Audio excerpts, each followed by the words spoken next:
ఈ మధ్య కాలంలో ఒకటి సోషల్ మీడియా ఒక పెద్ద సమస్య అయింది. ప్రయోజనం ఉంది, నష్టము ఉంది. తప్పుడు సమాచారాన్ని సోషల్ మీడియా ద్వారా వ్యాప్తి చేయొచ్చు, మంచి సమాచారాన్ని చేయొచ్చు.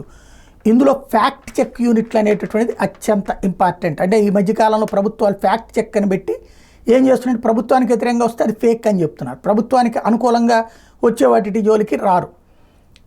ఇది మిస్యూజ్ అవుతున్నటువంటి నేపథ్యంలో కీలకమైనటువంటి అంశం బాంబే హైకోర్టు కీలకమైన తీర్పిచ్చింది. సామాజిక మాధ్యమ వేదికల్లో ప్రభుత్వానికి వ్యతిరేకంగా వచ్చే నకిలీ తప్పుడు సమాచారం గుర్తించేందుకు ఇటీవల తీసుకొచ్చిన ఫ్యాక్ట్ చెక్ యూనిట్స్ అంశంలో కేంద్ర ప్రభుత్వానికి ఎదురు దెబ్బ తగిలింది. వీటి ఏర్పాటు కోసం సమాచార సాంకేతిక నిబంధనలు ఐటీ రూల్స్కి చేసిన సవరణలు రాజ్యాంగ విరుద్ధమని బాంబే హైకోర్టు స్పష్టం చేసింది.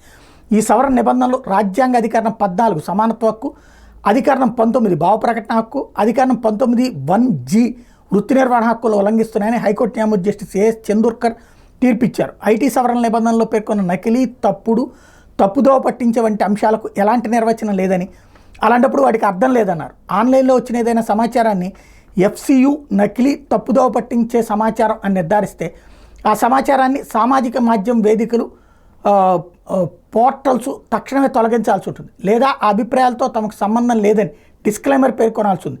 రెండో ఇచ్చిగాన్ని ఎంచుకుంటే ప్రభుత్వం తీసుకునే చట్టపరమైన చర్యలకు ఆయా వేదికలు బాధ్యత వహించాల్సి ఉంటుంది. సామాజిక మాధ్యమాలు ఆర్ పోర్టల్స్ వంటి ఆన్లైన్ వేదికల్లో నకిలీ తప్పుడు సమాచారం గుర్తించి అడ్డుకునేందుకు FCUలను తీసుకొస్తామని పేర్కొన్న కేంద్ర ప్రభుత్వం ఐటీ రూల్స్ 2021కి సవరణ చేసింది.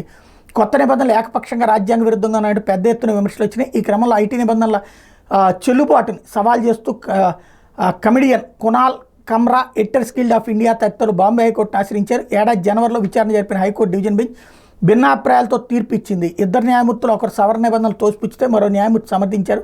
దీంతో ఈ కేసు 3వ న్యాయమూర్తి దగ్గరికి వెళ్ళింది. కేసును పరిశీలించిన న్యాయమూర్తి జస్టిస్ ఏఎస్ చందూర్కర్ శుక్రవారం తీర్పిచ్చారు. పిటిషన్లో ఒకరైన ఎడిటర్స్ గిల్డ్ ఆఫ్ ఇండియా తాజా తీర్పును స్వాగతించింది.